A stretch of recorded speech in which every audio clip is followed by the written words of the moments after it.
All right, guys, we're going to start the program shortly. Let me know when we're live, J-Dubs. I see we are live on YouTube. We're going to have a good show today. I feel like content's pretty good today. How are you feeling about the content today, J-Dubs? I like it. Which content, and I know you're getting things live here. Oh, it's back, what you did, the reconnection for Twitter for Ginny Who is working. Thank you, Ginny Who. Nice. The video is showing. Appreciate the heads up for Ginny Who. You're the best, Ginny Who. Take a look at the screen for today's headlines. Which headline you most intrigued with, J-Dubs? I'm excited about Draft Taproom, having a place with some great selections right around the corner from us. That's wonderful news. Almost 5 years. Yeah, that's crazy. Think about that. We're approaching 5 years for draft, J-Dubs. How much money was lost just letting that place sit closed? It traded hands. Not owned by the initial owners. We'll Somebody's talk draft. still been spending money on it. Oh, Stephon Friedman's dropped ducats on that, carrying the just rent alone. Yeah. And now, like the remodel, I talked to the guys. They said it's going to be better than ever. Nice. We'll talk. How about no? I know you're not a diehard sports fan here, but why no sports bar on the downtown mall, J-Dubs? And please don't keep me from making sure the streams are live. I will ask you that topic I think on the the show. problem is you're talking about a place that's specifically for sports, and there are bars that show sports, just none that There is not a specific sports bar on the downtown mall. Right. Think about that. Do we think there are enough sports fans that would come to the downtown mall just to go to a sports bar? Okay, we'll have that there. That's our springboard. That is our springboard for discussion right there. That's the springboard we're going to have. Right there is the springboard. There we go, J-Dubs. We'll talk about it. Make sure we're up and running on all platforms. Are we up and running on my Facebook page? I think so. Yep. Okay, like and share the show, guys. We work hard for you. We work very watching. hard for you. Do we not work hard for them with this show? We do. I mean, we just ask for a like and a share. We'll talk, why are you bullish and bearish on Charlottesville today as we head into the holidays? We're heading into the final 45 days of the year. In fact, we're pretty damn close to the final 45 days of the year. From a working standpoint, what do you think we have? From a working standpoint, 4.5 weeks left of work. A lot lost for the holidays. I mean, this particular like that. firm closes between Christmas and New Year's Eve every year. That allows Judah to visit his Tahoe house and ski and powder when he's not here in Charlottesville. He likes to go out west, and he loves to ski and powder at Tahoe, at the place that he Airbnbs. Like and share the show. Like the show, share the show. A lot we're going to cover on today's program. We're going to talk on today's show the Charlottesville Taco Tour. We did a version of the Charlottesville Taco Tour over the weekend, J-Dubs. You like tacos, Judah? Tacos are my spirit animal. Wow, that's high praise. Your spirit animal. Your spirit animals, Judah. Yeah. We'll talk Charlottesville Taco Tour with somebody who says that tacos are his spirit animal. Exact phrase right there from Judah B. Wickower, the jack of all trades, the jack of all wits. Like and share the show. We're going to have a lot of fun today on a Monday. I also want to talk about the Virginia football victory. How about that win for Tony Elliott? Did Tony Elliott just save his job, ladies and gentlemen? Has Tony Elliott saved his job? We'll talk about that today. Bill McChesney, welcome to the broadcast. Thank you kindly for joining us on today's show. If you're watching the show, let us know, like Rob Neal. Thank you for watching the program. We appreciate you, Rob Neal.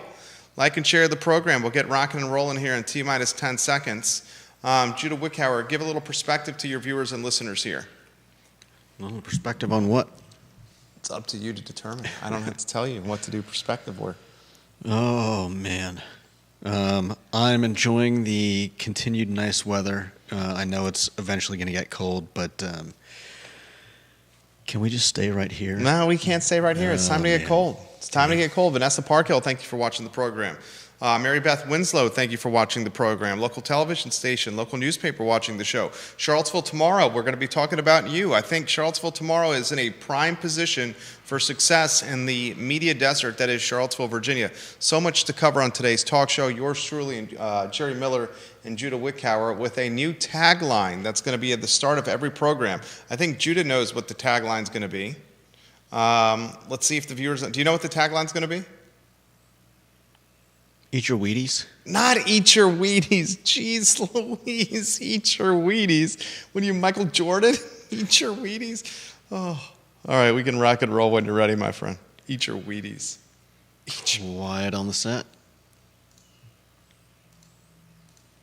Eat your Wheaties. You eat your Wheaties.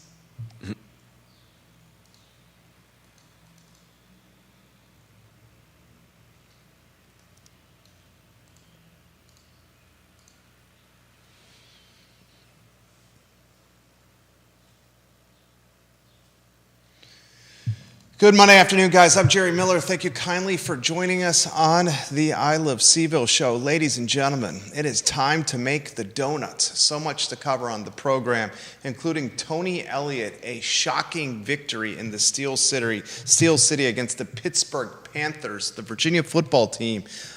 Under Tony Elliott has 2 road victories against top 20 opponents. And think about this stat for you. Since 2002, UVA football has only had 2 road victories against top 20 opponents.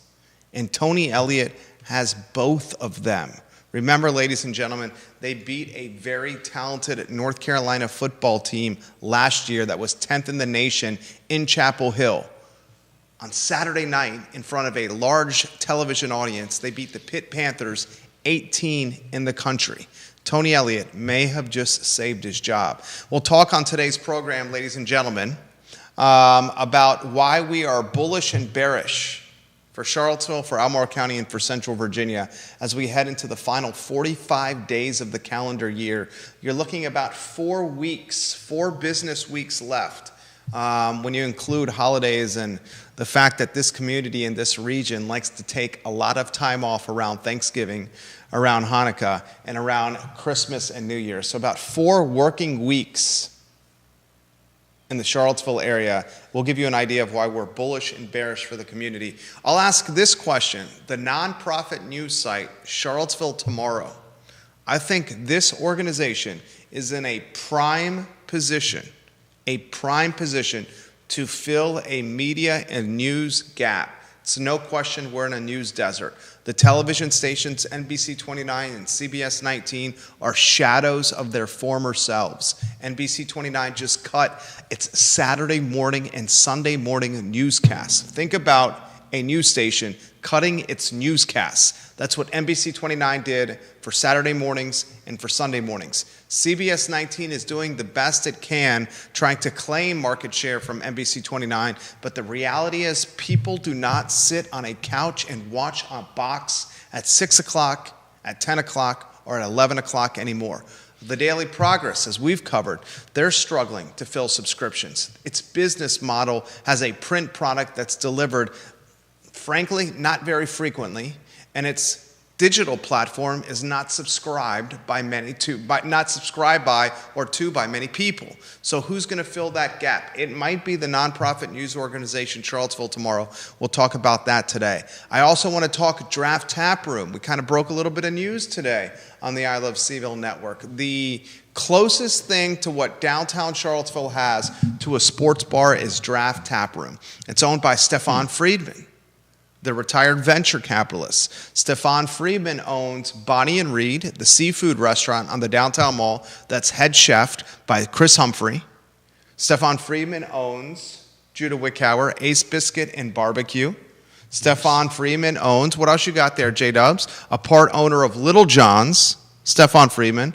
I'm told he is the man behind Licking Hole Creek Brewery. He's the guy behind Draft Tap Room. After almost 5 years of a shuttered storefront on the downtown mall, in NCAP unit, ladies and gentlemen, that is right around the corner, directly behind I Love Seville Studios, Draft Tap Room is very, very close to opening. I talked to the remodeling crew today. They said we're finishing the floors now. And Jerry, get ready. Draft Tap Room is going to be bigger and better than it ever was. We'll talk about Draft Tap Room reopening, the self-serve beer epicenter. And remember, this is the second ownership group behind Draft Tap Room. The first ownership group, lieutenants to friend of the program, Jeffrey Woodruff of the QIM hedge fund family. So, a new sports bar back in action on the downtown mall. This has Judah Wickower, the diehard sports fan who loves nothing more than going to football games on the road in 15-degree temperature without a shirt on, with his favorite mascot's letters painted on his chest, their colors painted on his face as well, as he's standing in the freezing cold, passionately cheering for his favorite football team, the Cavaliers. I'm going to ask the football virtuoso, the football genius, Judah Wickower, this very important question. Why do we have no sports bars on the downtown mall?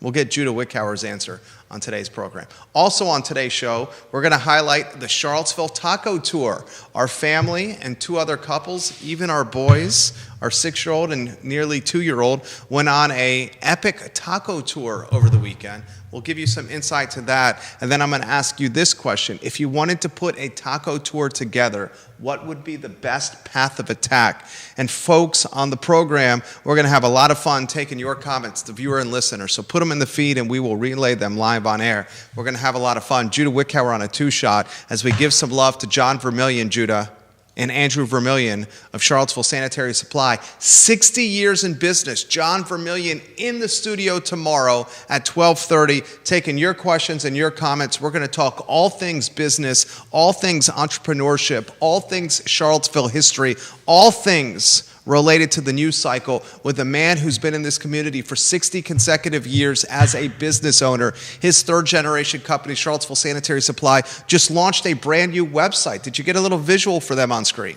Mm-hmm. Did you come out of that visual without the black screen of death? Yeah. Oh my God, I could give you a hug right now, Judah Wickower. Let's welcome J Dubs on a 2-shot. And remember, we're going to give some love to Mexicali and Charlottesville Business Brokers as the show matures. But first, the football topic, UVA, 2 road victories against top 20 opponents. Tony Elliott steals one at Pittsburgh. Tony Elliott stole one at Chapel Hill last year, number 10 in the country, North Carolina.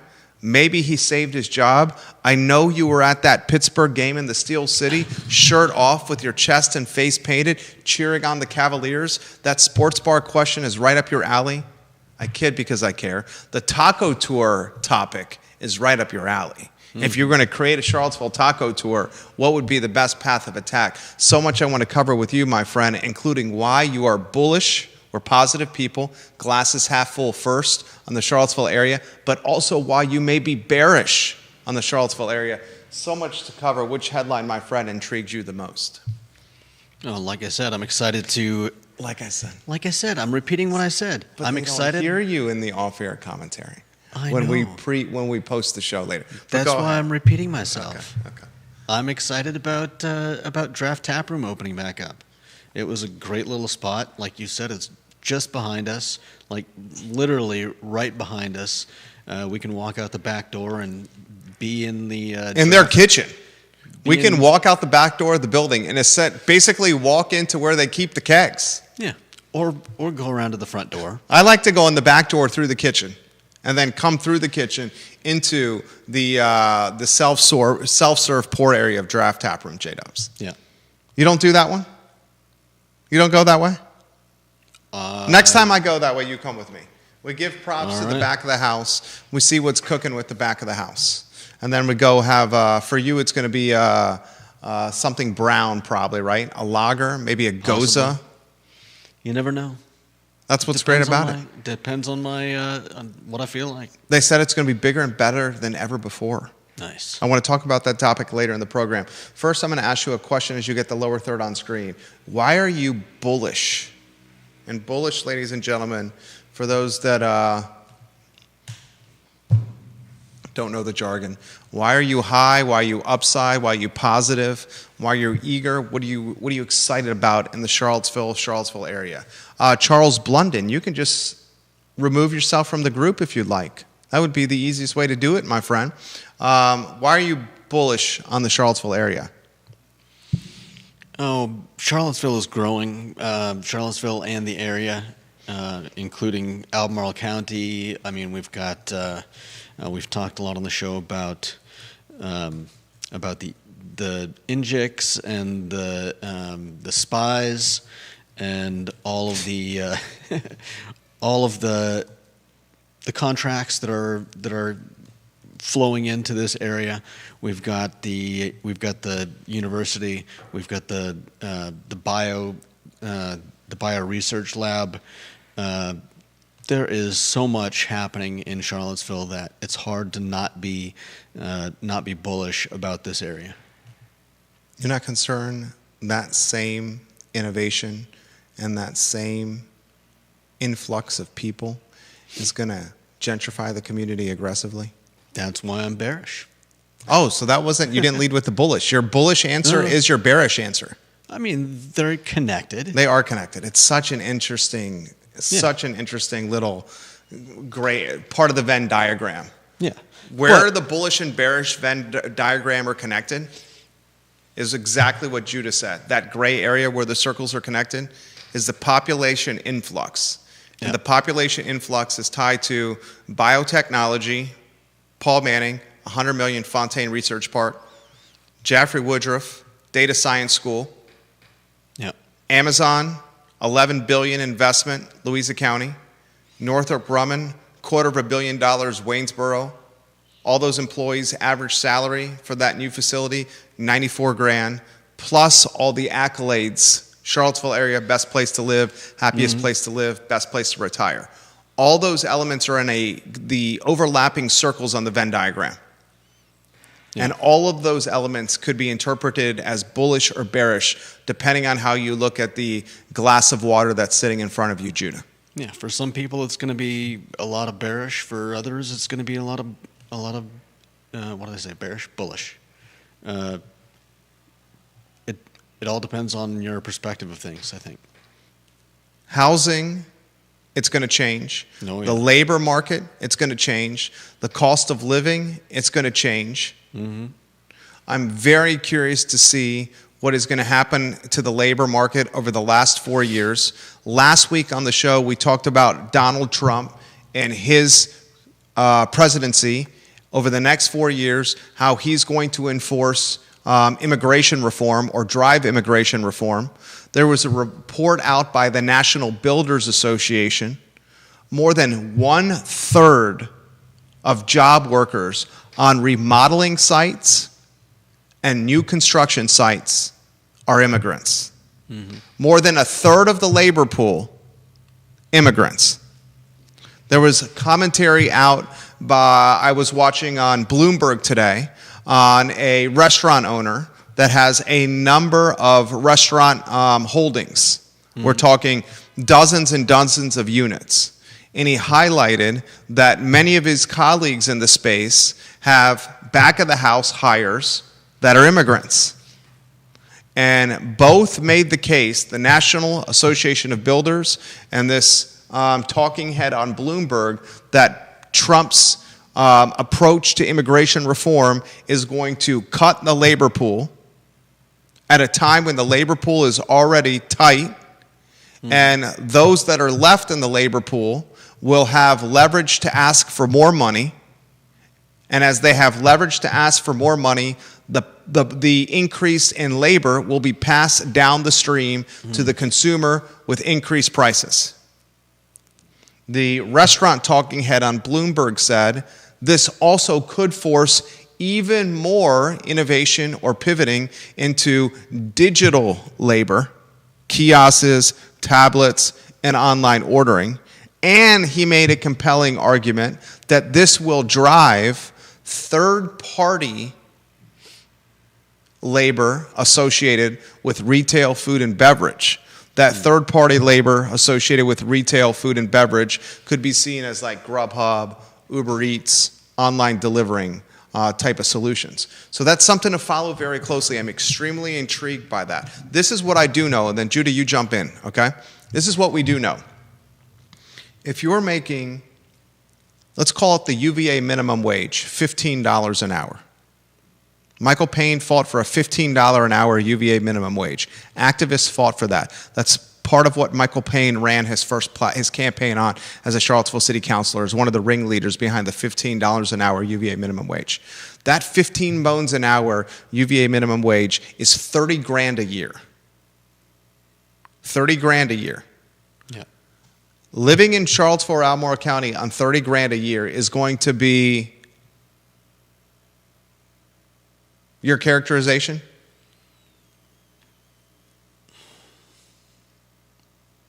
Very succinct answer, Judah. Next to impossible. Yeah. Next to impossible. Are you in here? Yeah. I'm with you on that. Next to impossible. Living on 30 grand a year, right? Oh yeah. Okay. So if the $15 an hour is the labor pool now, what's the number needed to attract frontline food service, retail, anything that interacts with customer on a frontline perspective? Is it 20? Is it 25? And if it gets to that point, how does the consumer respond? Does the consumer say, I'm not going to cover the cost of $20 or $25 an hour labor at your quick serve restaurant. I'm just not going to support it. Is that why we're seeing only one Wendy's fast food restaurant in all of Charlottesville and Albemarle County? Only one? We learned last week there was only 3 Burger Kings left in all of Charlottesville and Albemarle County. The Wendy's at the base of Pantops has got a triple net lease, 15 G's plus rent, maintenance, taxes, and insurance a month for that Pantops location. It's now vacant. How will the consumer respond to $25 an hour labor? And if it's $25 an hour labor, are you talking like a McDonald's value meal of $20 for a burger, fries, and a soda? Is the consumer going to be so wealthy, the influx of people tied to data science, biotech, Northrop Grumman and Waynesboro, the $11 billion in Amazon, that they're not going to care about spending a 20 spot on a value meal from McDonald's for a burger, a quarter pounder, fries, and a soda? Or will they say, good God, it took us a while to get to this point of wealth. We're not going to spend that money on that. It's such an interesting Venn diagram right there, that gray area, the influx of people that are new to the community, that are rapidly changing the community, how they're going to change the labor pool, what they're going to do to housing, what they're going to do to the commitment of supporting local businesses. Influx of new people don't have that same affinity of supporting the businesses that have been around since we've been children. Yeah.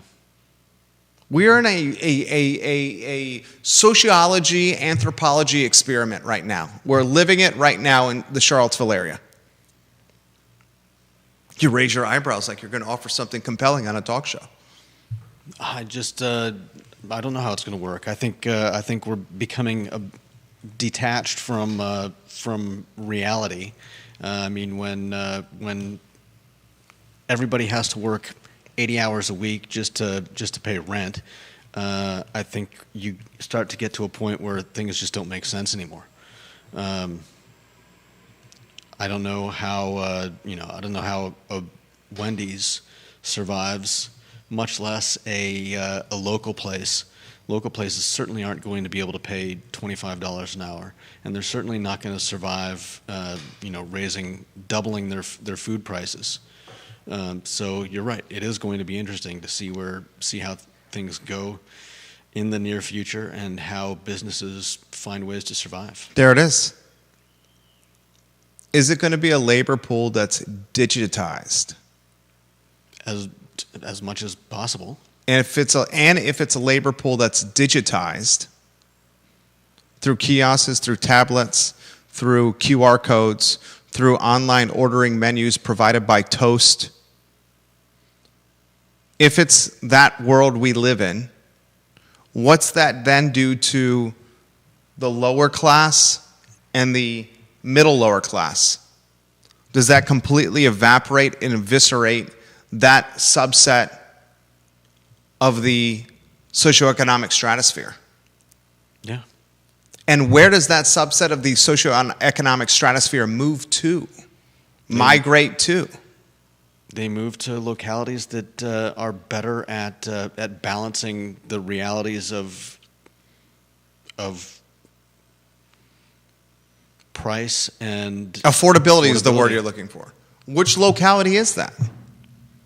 It's not Fluvanna County, where 90% plus of the county is supported by taxes on real estate and rooftops, because the portion of business in Fluvanna County is next to nothing. They have very little.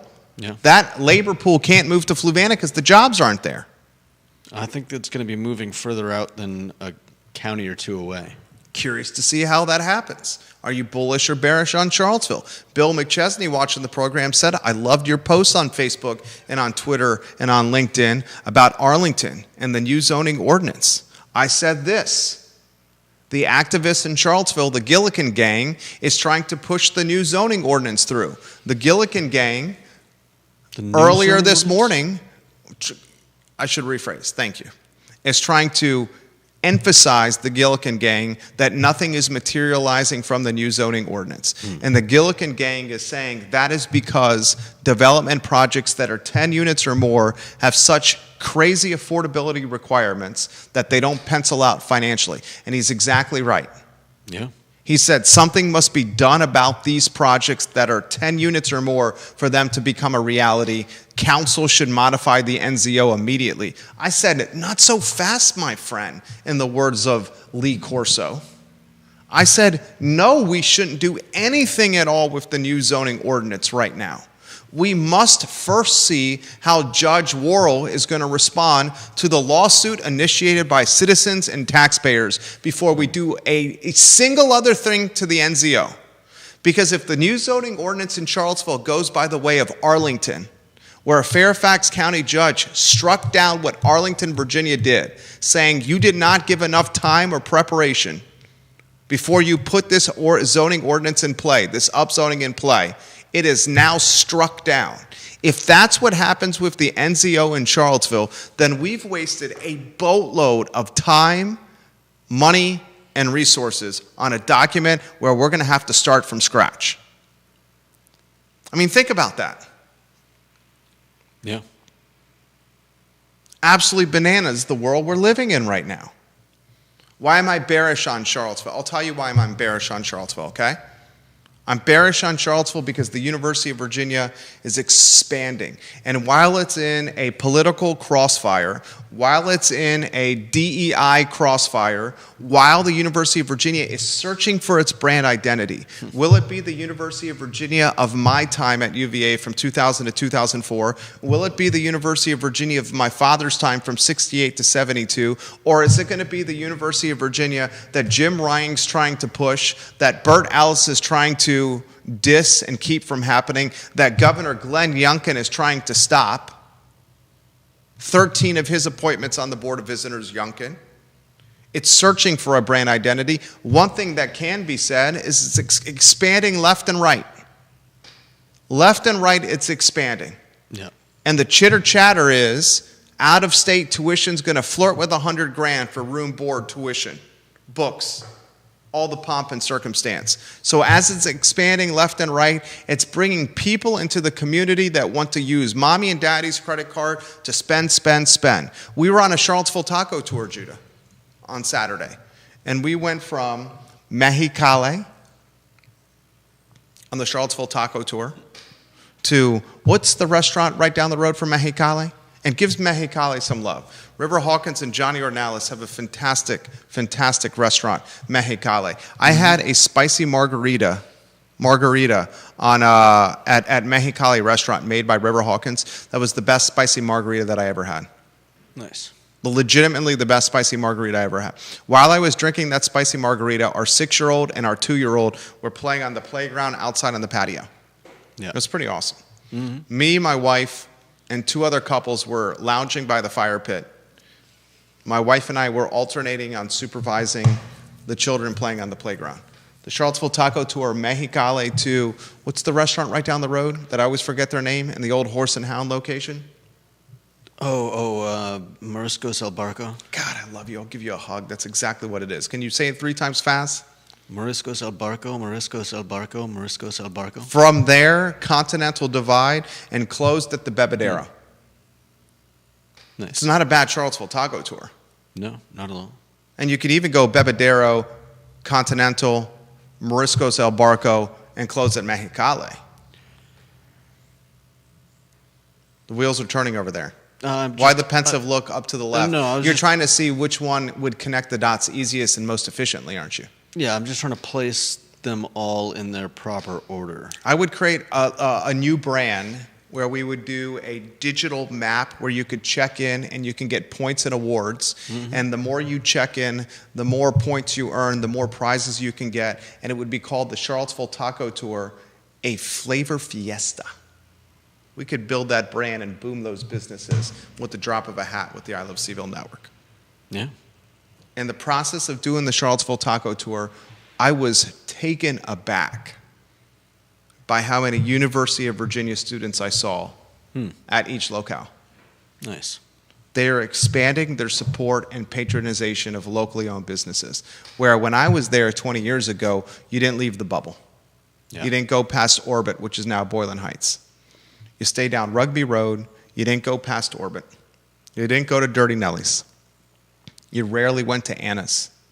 Mm-hmm. Now it's a Charlottesville and Albemarle County footprint for the UVA student. So a lot to cover. A lot to cover. Viewers and listeners, let us know your thoughts. We'll relay them live on air. We're going to go to Deep Throat, number one in the family, fresh from a trip to London and Paris. He mentioned his time in London was spent traveling via e-bike. Very cool right there. He said his first time on a London trip, for the first time on a London trip, I got around for meetings all day on dockless e-bikes, and it worked like a charm. Nice. He also says, I am tempted to say that as a Texan, I assert that there are no tacos in Charlottesville. Wow. Those are fighting words over there from Deep Throat. Mostly true, but I think he says La Michoacana, Tacos Gomez, and Mexicali are pretty damn good. Yeah. He throws massive shade at Brazos.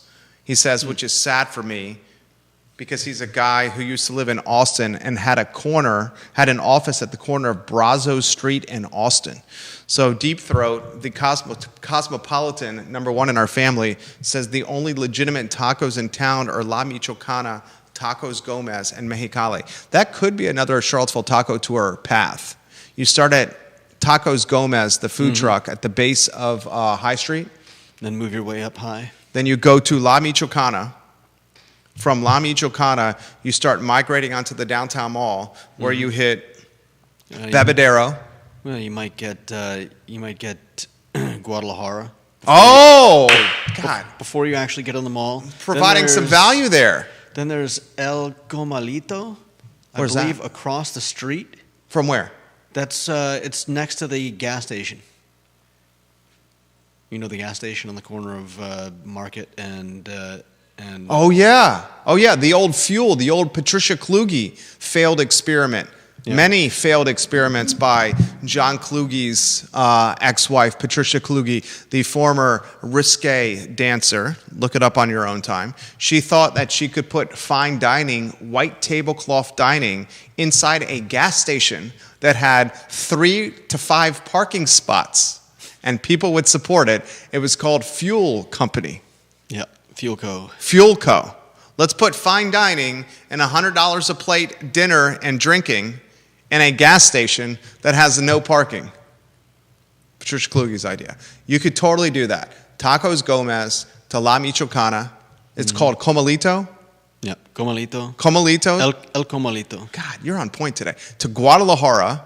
You better walk some of that off. You're going to need the Guadalajara walk to Bebedero. Bebedero to Continental Divide to Continental Divide's okay, so then it's the other one. So you'd go to Moriscos El Barco. Okay. Then you'd go to Continental Divide, then Mexicali. Yeah.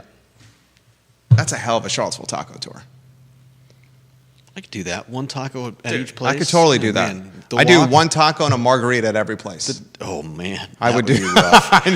That would be rough, dude. I swear to God, I would do that. I swear to God, I would do that. Why Wow. would that be rough? Because we're talking about, I don't think they sell them at, probably the only place they don't sell them would be. Tacos Gomez. yeah, I don't think Tacos La Gomez. Michoacana sells margaritas, do they?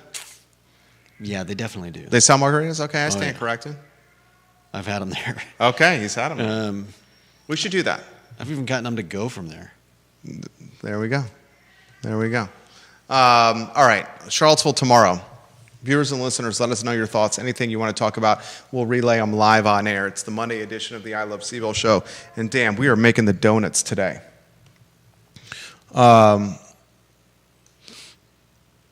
want to offer Charlottesville tomorrow commentary. I believe they're actually watching the program right now. If you want to get that lower third on screen. It is. NBC 29 has cut its weekend newscasts. CBS 19 is trying to grab market share from NBC 29 right now. Both TV stations dying the death of 1,000 cuts, specifically who watches news at a given time while sitting on a couch and staring at a box. Yeah, especially when you take away the time that they want to watch and then tell them, oh, sorry. Exactly. You'll watch when we tell you. Because when you take away their time of when they want to watch Saturday and Sunday mornings, that will then infiltrate their other behavior patterns. And the other times they watch, they get out of the habit.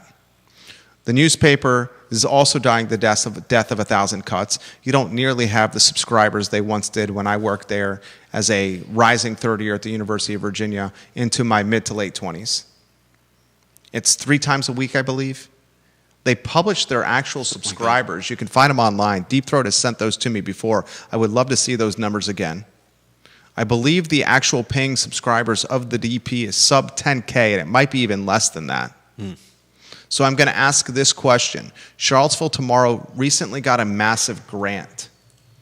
Let me see. I should know that number. If I Google it once, I'll remember again. Was it $1 million? I should know that. Yeah, I was right. It was $1 million. The American Journalism Project is investing $1 million over 3 years into Charlottesville Tomorrow. This was announced approximately 19 days ago, and it flew very much under the radar. Yeah. $1 million over 3 years into a nonprofit news platform is a massive amount of money. If we see this $1 million over 3 years put into an organization that has 1, 2, 3, 4, 5, 6, 7, 8 people on staff right now, and they're able to get another 5 to 8 additional people on staff, and they give those 5 to 8 additional people specific beats that they're currently not covering, then you are looking at the news outlet of record for Charlottesville. CVille Weekly has turned into what? CVille Weekly is kind of like the advertise your business, and CVille Weekly has turned into the crossword puzzle media outlet. I mean, that's why I pick it up. There it is. Judah picks up the CVille But I'm Weekly not for the normal. crossword puzzle. But I'm not normal. You said it, not me. I did say it. You said I'm not that. normal. I get it for the crossword. You said it, not me. Okay? I think they're still running the movie times in the CVille Weekly. The movie days, the movie times. Hall Spencer created the movie time website, neighbor of the I Love CVille show. So you are seeing a platform, Charlottesville Tomorrow, that is in prime position as we head into the final 45 days of 2024. I think this is one of the underrated stories that's not being talked about. Going into the 2025 year, the 2025 season, I think you will see Charlottesville Tomorrow become the media platform of record. Maybe in the second slot. You know what's probably in the first slot there? What do you think? I'm going to make you say it. What did you just say you were? What did you just say you were? Could it be something about loving a city or something like that?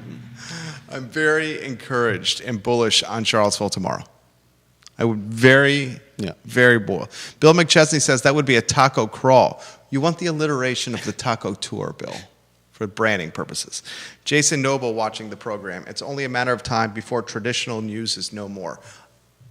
One last thing on traditional news. It's going to require an infusion. No, one last thing on legacy news. A lot of things are going to require an infusion. One last thing on legacy and traditional news. How the legacy and traditional media covered and reported upon this Harris and Trump race has left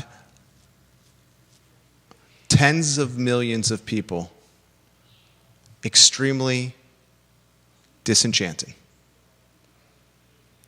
And I am not going to make this show about national politics. I say on this program all the time, we don't support, we don't endorse who we vote for from a national politics standpoint. We're politically neutral.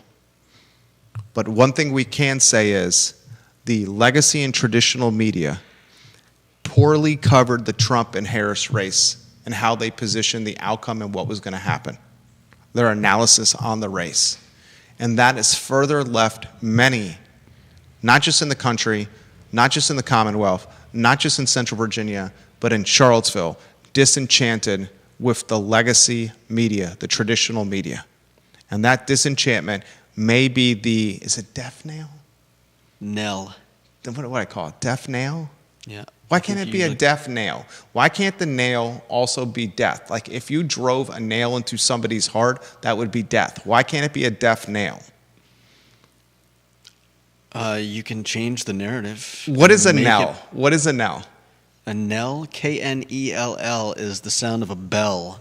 And I believe the death knell is the bell that rings when they're carrying the casket to the church. Okay, so it's a bit ominous, pomp and circumstance, foreshadowing the knell? Yeah, somewhat, I guess. Where the nail would actually be tangible and reality and physical? I mean, you could say the last nail in the coffin. It's roughly the same thing as a death knell. I mean, it's something that, I'll use the last nail in the coffin. Signifies the end. Thank you. Okay, we'll use last nail in the coffin. There we go. Last nail in the coffin. Is it the last nail in the coffin? Is it the last nail in the coffin? I'll take it a step further. The bullish bearish thing. Okay? Bullish bearish thing. Viewers and listeners, bear with me on this one. Which businesses advertise and support legacy and traditional media? What kind of businesses? What kind of businesses? Locally owned businesses. Businesses in the community are supporting the locally owned traditional media platforms. The locally owned business in the community that's supporting the traditional media platform is the one facing the headwind of labor pool shrinkage with Trump immigration reform, cost of goods increases with tariffs. It's consumers having affordability headwinds tied with housing, tied with income and pay not keeping up with inflation and cost of living, tied with credit card debt and floating debt, and still a prime rate that's not what it could be and what it needs to be. You saw disenchantment with the consumer of media, with legacy media, because of how they've covered this race. At the very same time, that type of media was already dying the death of 1,000 cuts. At the very same time, there's headwinds for the small business owner. That might be the deaf knell or the nail in the coffin. Next topic, Judah Wickhauer on a glorious and gorgeous Monday afternoon. It's Draft Tap Room. We're going to go out the back of the I Love Seville building, and in the alley between our building and the alley behind the Nook and Draft Tap Room, we're going to walk in to the kitchen of Draft. We're going to say hi to the back of the house staff, see what the mood is, what the tempo is, see what the word on the street is. Then we're going to go out into the room. What's that? The word on the street. The word on the street. You want the word on the street, you talk to the back of the house. I learned this at a very young age. I'll tell you a story, okay? 14, 15 years old. My first business was what? The first type of work I did was what? Sunglasses. No. I was not doing sunglasses at 14, 15 years old. I was like 14 or 15 years old. I was cutting grass in the neighborhood. And I realized that I could hire my buddies to cut the grass, and I would go knocking on the doors and get the yards and split the pay for them. And I could work the day and make more money. Work smart, not hard. They didn't want to knock on the doors. I had no problem knocking on the doors. We were doing 5 to 7 yards a day, Saturdays and Sundays. After doing that, I worked at a restaurant in Williamsburg called the Sportsman's Grill. Rick Phillips and his wife Charlene hired me. I was a busboy. As a busboy at 14 or 15 years old, I learned so much about life. I learned what goes on in the back of the house is extremely different than what goes on in the front of the house. I learned as a busboy at the Sportsman's Grill about drinking and drugs and older women and all the things probably I shouldn't have been doing at 14 or 15 years old. I learned at that job that I could ask one of the 21 or 22-year-old waitresses, and I'd give them $40, and then they would go and scoop up some vodka or bourbon for us, and they'd keep $10 or $15 for themselves. I learned how things were chopped up and sold at a smaller amount versus a wholesale amount. I learned so much nuance for life. Much of it bad, to be frank. Much of it very bad. But it was still an eye-opening experience. You want the word on the street on life, you talk to the back of the house. You get to know the guy working the dish pit, or you get to know the guy working the line. I'm not talking the executive chef, I'm talking the line cook. You want another real hookup in life? You get to know the concierge or the bellhop, the top concierge or bellhop at a local resort or hotel. Because that bellhop or top concierge can get you anything you want. You get to know the bartender that's been around in the community the longest. Because that bartender who's been around the community the longest knows everybody. You get a trusted mechanic. You get a barber you can trust. You have some kind of CPA you can trust, an attorney you can trust. I would say some of the key things you need in life for success in life. This is the stuff they don't teach you in school or in college, okay? Yeah. You want a master class in street smarts? I'll give you a master class in street smarts. Have a bartender that you know you can trust, that's been in the game a really long time. Have a barber you know you can trust that's been in the game a really long time. A mechanic you know you can trust that's been in the game for a really long time. A concierge or bellhop that you know you can trust. Someone working in the back of the house that's been in the game for a really long time. An accountant and a lawyer you know you can trust that have been in the game for a long time. I think that's 7 or 8 people. You have those 7 or 8 people in your corner, the outcomes of so much in life the chips will fall so differently for you. So differently for you. Draft Tap Room, we go and talk to one of the Hefes over there. Draft Tap Room, owned by Stefan Friedman. He owns Bonnie and Reed Seafood Restaurant in the downtown mall. He owns Ace Biscuit and Barbecue. He owns Vitae Spirits, Judah. He's an owner of Little John's. He owns Licking Hole Creek Brewery. He owns Draft Tap Room. This place has been closed for nearly 5 years. Nearly 5 years, Judah. It's going to reopen very soon. They were finishing the floors today. And the guys said it's going to be bigger and better than it ever was before, Jerry. You're going to be impressed. It led me to ask you this question. Why is there no sports bar in the downtown mall? The entire 8 blocks, it's the most important 8 blocks in a 300,000 person region, and there's not a true sports bar. Tell me why that's the case. I have a sincere question for you. Are there enough sports fans that want to go to the downtown mall to wander towards a bar where they can catch the games? Is that are sports bars another thing of the past? Wow. I can see people ending up at a place like Lazy Parrot, where you just pull up, you park, you walk in. But is the downtown mall the place where, a sports fan wants to search around for a parking spot off the mall and then go walking, however many blocks to get to a bar where there's a game on the TV?